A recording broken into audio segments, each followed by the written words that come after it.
കുറ്റിത്തെരുവ് ജുമാ മസ്ജിദ് അങ്കണത്തിൽ അന്ത്യവിശ്രമം കൊള്ളുന്ന ഷൈഖ് വലിയുള്ളാഹിയുടെ 55ാമത് മഖാം ഉറൂസിന് സമാപനം കുറിച്ച് ദിക്ർ യാത്ര നടത്തി. നിരവധി വിശ്വാസികൾ പങ്കെടുത്തു. കുറ്റിത്തെരുവ് ജുമാ മസ്ജിദ് അങ്കണത്തിൽ അന്ത്യവിശ്രമം കൊള്ളുന്ന ഷെയ്ഖ് വലിയുള്ളാഹിയുടെ 55ാമത് മഖാം ഉറൂസിന് സമാപനം കുറിച്ചുകൊണ്ട് ദിക്ർ യാത്ര നടത്തി. നിരവധി വിശ്വാസികളുടെയും പണ്ഡിതന്മാരുടെയും സാന്നിധ്യത്തിൽ ജമാഅത്ത് പ്രസിഡന്റ് അബ്ദുൽ ഷുക്കൂർ അൽ ബർക്കത്തിന്റെ നേതൃത്വത്തിൽ ജമാഅത്ത് ചീഫ് ഇമാം PK ജലാലുദ്ദീൻ മദനി ദുആഇക്ക് നേതൃത്വം നൽകി.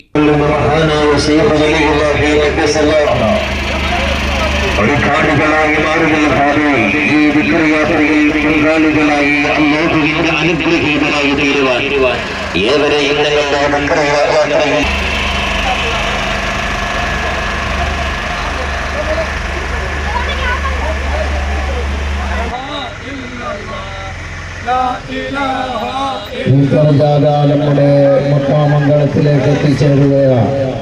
പരിശുദ്ധമായ 55ാം ഉറൂസ് മുബാറക്കിന് സമാപനം കുറിച്ചുകൊണ്ട് നടക്കുന്നത് അൽഹംദുലില്ലാഹ് വിജയകരമായി നമ്മുടെ മക്കാമംഗലത്തിലേക്ക് എത്തിച്ചേർന്നിരിക്കുകയാണ്.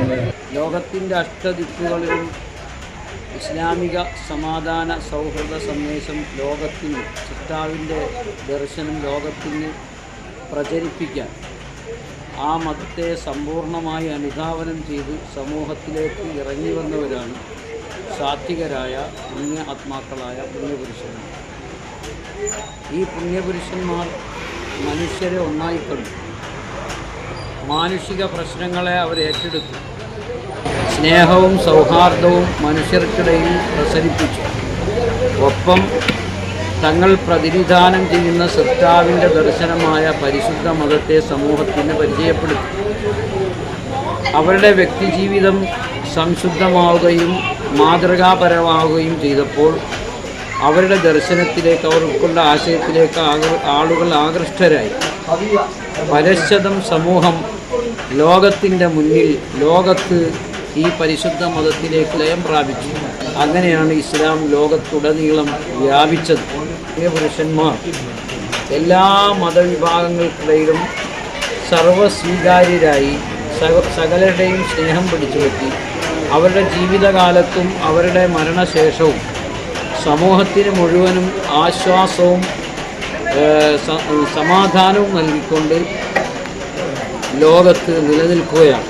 Sayyid Muhammad Mustafa Thangal Suhari, Jamaat general secretary Fazal Rahman, vice പ്രസിഡന്റുമാരായ ബഷീർ ആലുമൂട്ടിൽ, സിദ്ദിഖ് കുറ്റിക്കിഴക്കതിൽ, സെക്രട്ടറിമാരായ അസീസ് കുഞ്ഞ്, നദീറ മൻസിൽ, ഹുസൈൻ ആലുമൂട്ടിൽ, അബ്ദുൽ ജലീൽ പാഞ്ചേരിൽ, ഇലിയാസ് കുഞ്ഞ്, മുഹബത്ത്, സുബൈർ കുന്നേൽ, നജിം ഇടയിൽ പറമ്പിൽ, അസിം കറുകത്തറയിൽ, അൻവർ ഷാ പാനശ്ശേരിൽ, അബ്ദുൽ സത്താർ പ്ലാമൂട്ടിൽ, ഷാജി വഴിത്തലയ്ക്കൽ, ജമാഅത്ത് ട്രഷറർ ബിജു തറയിൽ എന്നിവർ പങ്കെടുത്തു.